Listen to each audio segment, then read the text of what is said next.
Morning to all of you. हम last class में chapter number 1 अपना क्लास 10th का कर रहे थे एनसीईआरटी हाईलाइट सीरीज़। अब इसी को हम आगे कंटिन्यू करते हैं। हम करते हैं हाउ टू बैलेंस इक्वेशन। इससे पहले का हम कर चुके हैं, हम करेंगे हाउ टू बैलेंस इक्वेशन। सबसे पहले कौन कौन से स्टेप्स होते हैं इक्वेशन को बैलेंस करने के लिए, और जो बैलेंसिंग है वो क्यों इम्पोर्टेंट है, हम लास्ट क्लास में पढ़ चुके हैं। Conservation of mass, mass neither be created nor be destroyed, it remains same, चाहे लेफ्ट हैंड साइड हो या राइट हैंड साइड हो। अगर वहाँ पर हाइड्रोजन 1 है तो राइट हैंड साइड में भी कितना होना चाहिए, 1 होना चाहिए, मतलब बैलेंसिंग होनी चाहिए।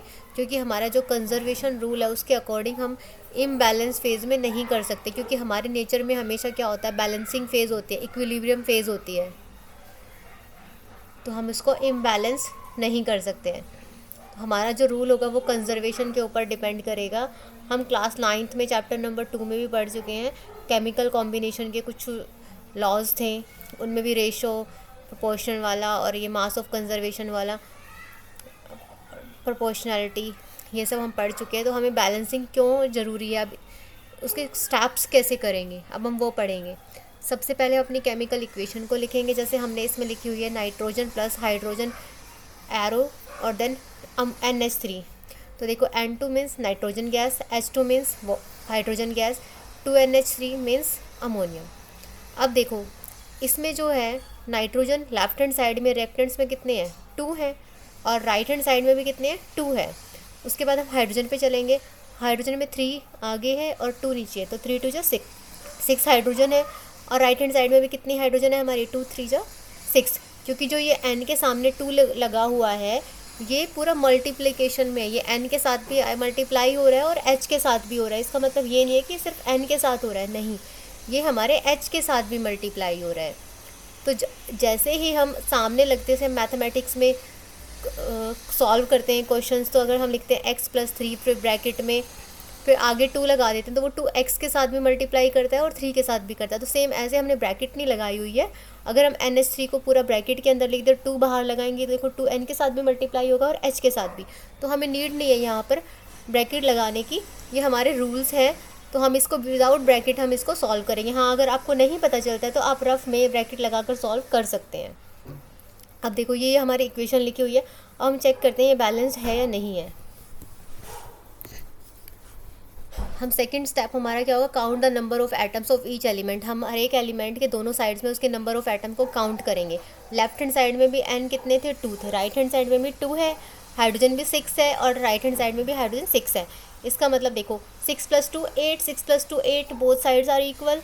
तो अब then are chemical equation is balanced. Third step is equation is not balance. अगर इक्वेशन बैलेंस नहीं है, reactant and product of each element we can apply by multiply and divide. अगर कोई इक्वेशन बैलेंस नहीं है, हम उसको बैलेंस कैसे करेंगे, हम उसको मल्टीप्लाई या डिवाइड से हम बैलेंस कर सकते हैं।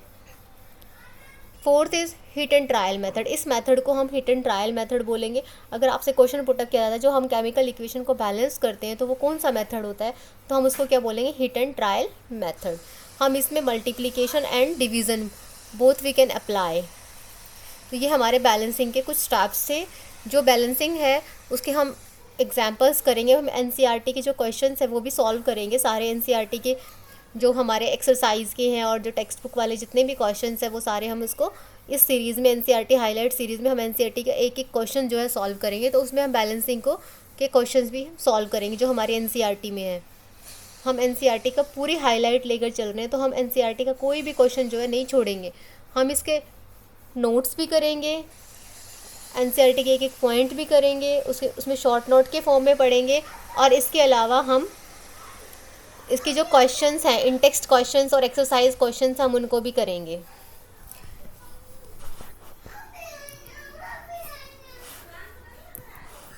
अब टाइप्स ऑफ केमिकल रिएक्शंस है हमारे। 4 टाइप्स के केमिकल रिएक्शंस है, combination reaction, decomposition reaction, displacement reaction and double displacement reaction.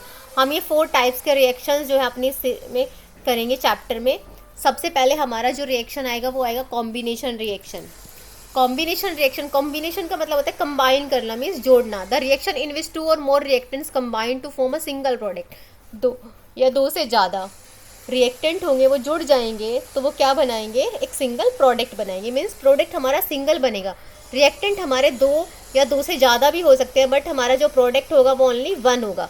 तो हम इसको क्या बोलेंगे, हम इसको कॉम्बिनेशन रिएक्शन बोलेंगे। कंबाइन मतलब होता है जुड़ना। रिएक्शन, अब देखो रिएक्टेंट कौन सा होता है, लेफ्ट हैंड साइड, और प्रोडक्ट कौन सा होता है, राइट हैंड साइड। अब इसके एग्जांपल्स है burning of coal, carbon plus oxygen, तो क्या हो गया, carbon dioxide, formation of water, water की फॉर्मेशन, वाटर कैसे बनेगा, H+O2, H2+O2। अभी हमने यहाँ पे H2O आएगा, जो ये सेकंड वाली है, अभी इसको मैं करेक्ट करती हूँ, just a minute. Formation of water है, इसमें H2O आएगा, 2H2 लिखा हुआ है, H2O भी आएगा। थर्ड है हमारा CaO, CaO means calcium oxide, water, तो ये क्या बन जाएगा, CaOH का होल ट्वाइस, कैल्शियम हाइड्रोक्साइड। अब ये फॉर्मेशन ऑफ वाटर वाली है, इसमें O जो है वो मिसप्रिंट हो गया है, हम इसमें O मैं बाद में प्रिंट करके रखती हूँ। टाइप्स ऑफ कॉम्बिनेशन रिएक्शन, जो कॉम्बिनेशन रिएक्शंस है वो कौन कौन सी होंगी, एक्सोथर्मिक रिएक्शन। एक्सोथर्मिक का मतलब होता है, एक्सो मतलब बाहर, और थर्मिक का मतलब होता है हीट, कि हीट का बाहर निकलना।